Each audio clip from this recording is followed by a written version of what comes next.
தேச பிரிவினையின் கொடூரத்தால் பாதிக்கப்பட்ட மக்களுக்கும் அவர்களின் துணிச்சலுக்கும் அஞ்சலி.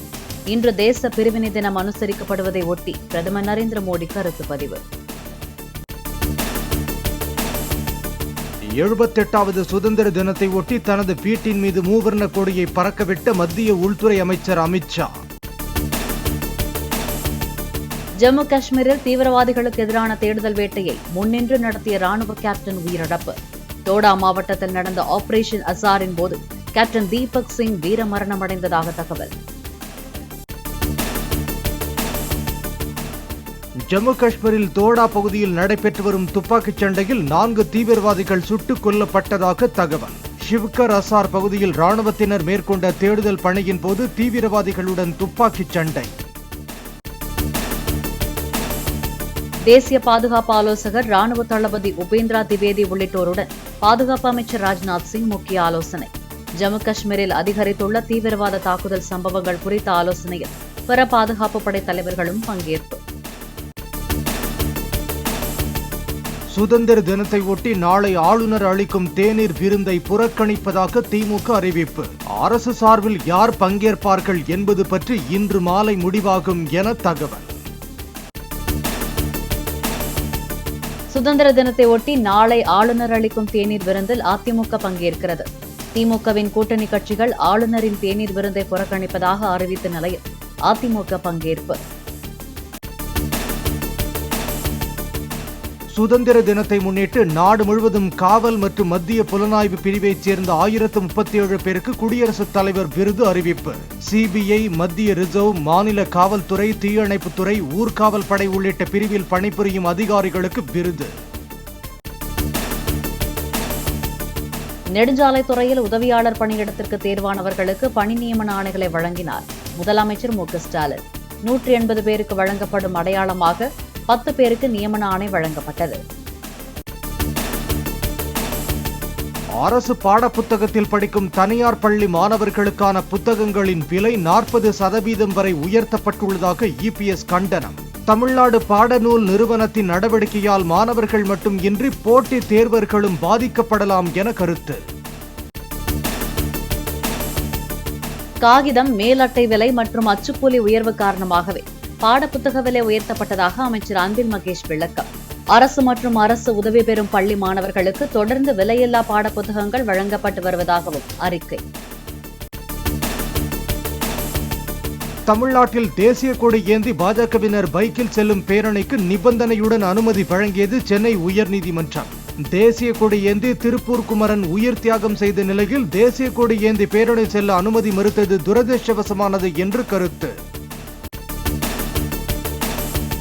உயர்நீதிமன்ற அறிவுரையின்படி தமிழகம் முழுவதும் நாளை பாஜக சார்பில் தேசிய கொடி ஏந்தி வாகன பேரணி நடைபெறும் என அண்ணாமலை அறிவிப்பு. பாஜகவினரும் பொதுமக்களும் பெருமளவில் பேரணியில் கலந்து கொள்ளுமாறு வேண்டுகோள். சிலந்தியாற்றில் தடுப்பணை கட்ட காவிரி தீர்ப்பாய இறுதி தீர்ப்பின்படி கேரள அரசு உரிய முன் அனுமதிகளை பெற்றுள்ளதா என தென்மண்டல தேசிய பசுமை தீர்ப்பாயம் கேள்வி. தடுப்பணை விவரங்கள் குறித்து விரிவான அறிக்கை சமர்ப்பிக்க கேரள அரசுக்கு உத்தரவு. டெல்லி மதுபான கொள்கை முறைகேடு வழக்கில் அரவிந்த் கெஜ்ரிவாலுக்கு உடனடியாக இடைக்கால ஜாமீன் வழங்க உச்சநீதிமன்றம் மறுப்பு. சிபிஐயின் கருத்தை தெரிந்து கொள்ளாமல் இடைக்கால ஜாமீன் வழங்க முடியாது என்றும் கருத்து. செந்தில் பாலாஜி ஜாமீன் கோரி தாக்கல் செய்த மனு மீதான விசாரணையை ஆகஸ்ட் 20ஆம் தேதிக்கு ஒத்திவைத்தது உச்சநீதிமன்றம். செந்தில் பாலாஜி ஜாமீன் மனுவுக்கு பதிலளிக்க அமலாக்கத்துறை அவகாசம் கோரியதை தொடர்ந்து உத்தரவு. தமிழகத்தின் தலித் ஒருவர் எந்த காலத்திலும் முதலமைச்சராக வர முடியாது என திருமாவளவன் கருத்து. திமுக உட்பட எந்த கட்சியின் ஆட்சியும் நிலையானது அல்ல என்றும் பேச்சு. கோயம்பேடு பேருந்து நிலையத்தில் பசுமை பூங்கா அமைக்க வலியுறுத்தி பாமகவின் 10 லட்சம் கையெழுத்து இயக்கம் தொடக்கம். கோயம்பேடு பேருந்து நிலையத்தில் பிரம்மாண்ட வணிக வளாகத்திற்கு பதிலாக பெரிய பசுமை பூங்கா அமைக்க வேண்டும் என அன்புமணி ராமதாஸ் வலியுறுத்தல். இந்த கோயம்பேடு பேருந்து நிலையம் இதற்கு முன்பு ஒரு ஏரியாக இருந்தது. அந்த ஏரியை மூடித்தான் கோயம்பேடு பேருந்து நிலையத்தை உருவாக்கினார்கள். கிட்டத்தட்ட 60 ஏக்கர் நிலப்பரப்பு அளவு இருக்கிறது. இதில் ஒரு பசுமை பூங்கா அமைக்க வேண்டும். முதலமைச்சருக்கு எங்களுடைய அன்பான ஒரு வேண்டுகோள், சுதந்திர தின அன்னைக்கு நீங்க இதை அறிவிங்க, அதற்கு கலைஞர் பேரை கூட வச்சுட்டு போங்க. அமலாக்கத்துறை வழக்கிலிருந்து விடுவிக்க மறுத்த முதன்மை அமர்வு நீதிமன்ற உத்தரவுக்கு எதிராக செந்தில் பாலாஜி மேல்முறையீடு. அமலாக்கத்துறை பதிலளிக்க மேலும் 1 வார காலம் அவகாசம் வழங்கி சென்னை உயர்நீதிமன்றம் உத்தரவு. முதன்முறையாக ஆகஸ்ட் 23ஆம் தேதி தேசிய விண்வெளி தினமாக கொண்டாடப்படும் என மத்திய அரசு அறிவிப்பு. சந்திரயான் 3 விண்கலம் நிலவில் வெற்றிகரமாக தரையிறங்கியதை கொண்டாடும் வகையில் தேசிய விண்வெளி தின கொண்டாட்டம்.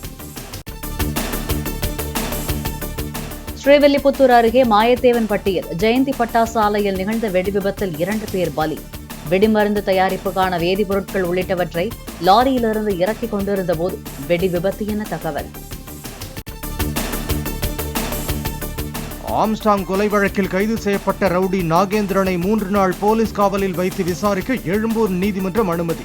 ஆம்ஸ்டாங் கொலைக்கு திட்டம் தீட்டியது எப்படி என்பது பற்றி தந்தை மகன் இருவரையும் சேர்த்து வைத்து விசாரிக்க போலீசார் திட்டம். தேவநாதன் கைது செய்யப்பட்ட மயிலாப்பூர் நிதி நிறுவன மோசடி வழக்கில் மேலும் 2 கைது. தேவநாதன் உட்பட அந்நிறுவனத்தின் 5 இயக்குநர்கள் மீது வழக்கு பதிவு என காவல்துறை அறிக்கை. இந்திய கிரிக்கெட் அணியின் பந்துவீச்சு பயிற்சியாளராக தென்னாப்பிரிக்காவின் மோர்னி மார்க்கல் நியமனம். வங்கதேச தொடர் முதல் பணியை துவக்குவார் என BCCI செயலர் ஜெய்ஷா அறிவிப்பு.